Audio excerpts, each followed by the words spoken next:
पाकिस्तान जे मक़ामी तौर ते तैयार कयल नई जंगी टैंक हैदर।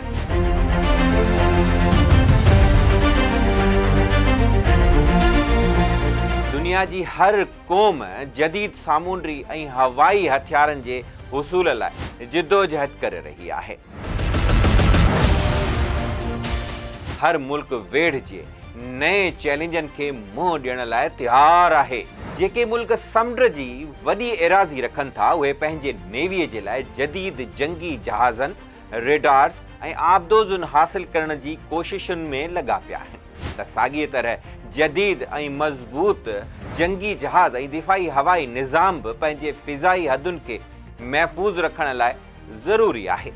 इन्हनि ॿिन्ही महाज़नि सां गॾु दुश्मन जे ज़मीनी हदुनि ताईं अॻ भराई खे रोकण लाइ हिकु बहितरीन क़ाबिलियत रखंदड़ ज़मीनी फ़ौज जी बि अहम ज़रूरत हूंदी आहे।